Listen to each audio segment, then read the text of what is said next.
दोस्तों, दिनाक्षी short hand में आपका स्वागत है। अगर आप चैनल पर नए हैं तो चैनल को सब्सक्राइब करें और बेल आइकन ज़रूर दबाएं। डिक्टेशन 5 सेकंड बाद स्टार्ट होगी। Ready, start. आय से अधिक संपत्ति मामले में हरियाणा के पूर्व मुख्यमंत्री ओम प्रकाश चौटाला को 4 साल की सजा ने नेताओं के बेलगाम भ्रष्टाचार को एक बार फिर सतह पर ला दिया है। चौटाला पर आय से 189 गुना ज्यादा पैसा कमाने का आरोप लगा था। इससे यही पता चलता है कि नेता सत्ता का कितना मनमाना इस्तेमाल करते हैं। भ्रष्टाचार का यह दूसरा मामला है जिसमें चौटाला को सजा सुनाई गई है। इसके पहले उन्हें शिक्षक भर्ती घोटाले में सजा मिली थी। वह यह सजा काटकर लौटे ही थे कि आय से अधिक संपत्ति के मामले में दोषी पाए गए। इस मामले में सीबीआई ने उनके खिलाफ 2010 में आरोप पत्र दायर किया था। कायदे से इसके निस्तारण में इतनी देर नहीं लगनी चाहिए थी। यदि नेताओं और नौकरशाहों के भ्रष्टाचार पर लगाम लगानी है तो सबसे पहले तो यह सुनिश्चित किया जाना चाहिए कि उनके मामलों की सुनवाई न केवल प्राथमिकता के आधार पर हो बल्कि कहीं अधिक तेजी से हो। ऐसा करके ही भ्रष्ट नेताओं और नौकरशाहों को सही संदेश दिया जा सकेगा। उचित यह होगा कि केंद्र सरकार और सीबीआई, ईडी सरीखी उनकी एजेंसियों के साथ न्यायपालिका इसके लिए किसी ठोस व्यवस्था का निर्माण करे कि नेताओं के भ्रष्टाचार के मामलों का निपटारा एक सीमित अवधि में हो। यह ठीक नहीं कि कई बार विशेष अदालतों में भी ऐसे मामलों का निपटारा होने में अनावश्यक देरी होती है। एक समस्या यह भी है कि यदि कभी निचली अदालतों की ओर से समय पर फैसला सुना दिया जाता है तो उच्चतर न्यायपालिका की ओर से तत्परता नहीं दिखाई जाती। परिणाम यह होता है कि अंतिम फैसला आने में 1-1.5 दशक लग जाते हैं। इस बीच भ्रष्टाचार में आरोपित नेता जमानत पाकर बाहर आ जाते हैं और जनता के बीच यह कहकर उसकी हमदर्दी हासिल करने की कोशिश करते हैं कि उन्हें झूठे आरोप में अथवा राजनीतिक बदले की भावना से फंसाया गया है। कई बार जनता उनके झांसे में भी आ जाती है।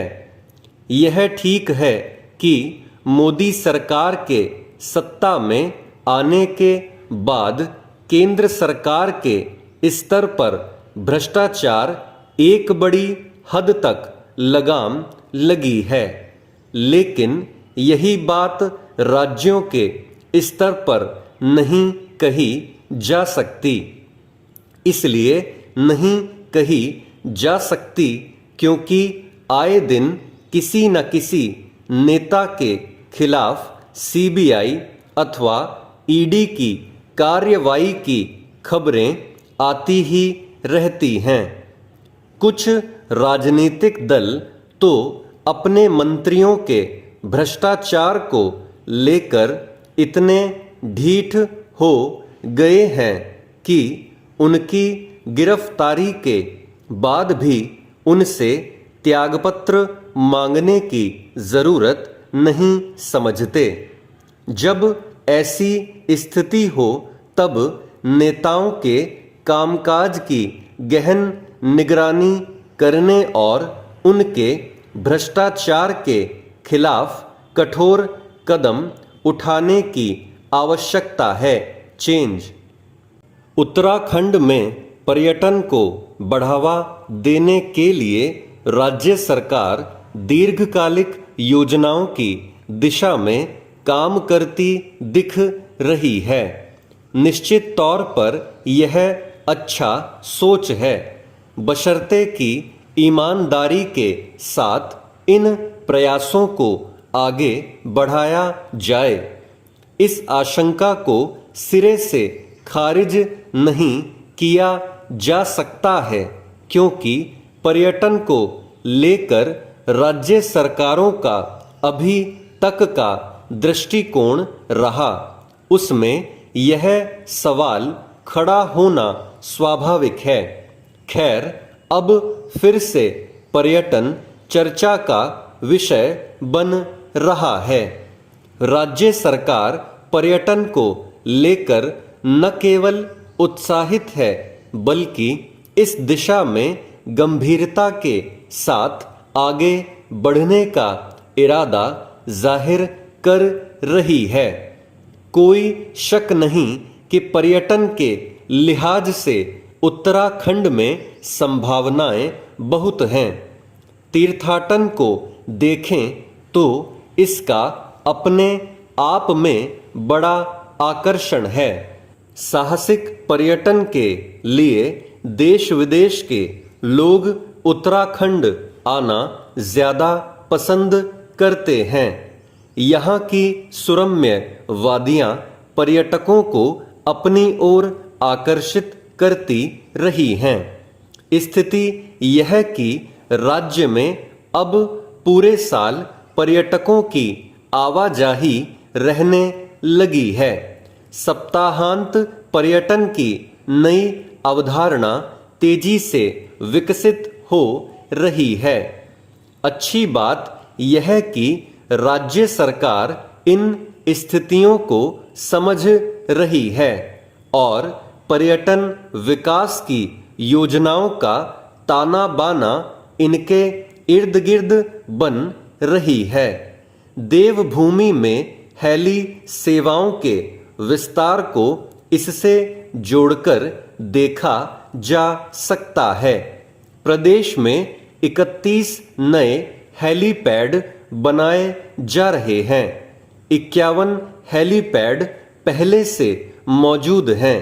चूंकि अभी प्रदेश के भीतर हवाई सेवाएं सीमित हैं, उड़ान योजना के तहत ही 6 शहरों के लिए हेली सुविधा उपलब्ध कराई जा रही है। तीर्थाटन के लिहाज से देखें तो केदारनाथ और हेमकुंड साहिब के लिए ही हेली सेवा संचालित हो रही हैं। नए हेलीपैड बनने के बाद हवाई सेवाओं को विस्तार मिलेगा। राज्य सरकार उच्च हिमालयी क्षेत्रों में साहसिक खेलों को बढ़ावा देकर पर्यटन के नए द्वार खोलने की प्रतिबद्धता जाहिर कर रही है। सरकार की मंशा में कोई खोट नजर नहीं आता है, लेकिन किंतु परंतु की गुंजाइश बनी हुई है, क्योंकि राज्य गठन के बाद से अब तक पर्यटन विकास को लेकर जितनी बातें सरकारों के स्तर पर हुई, उनका क्रियान्वयन उस रूप में होता नहीं दिखा। उम्मीद है कि सरकार पिछले अनुभवों से सीख लेगी। विफलता के कारणों की तह में जाएगी और इसमें सुधार करते हुए भावी योजनाओं के लिए प्रभावी व्यवस्था करेगी। स्टॉप। दोस्तों, डिक्टेशन अच्छा लगा हो तो वीडियो को लाइक और शेयर करें और चैनल को सब्सक्राइब करके बेल आइकन जरूर दबाएं। अब आपसे अगली वीडियो में मुलाकात होगी, तब तक के लिए धन्यवाद।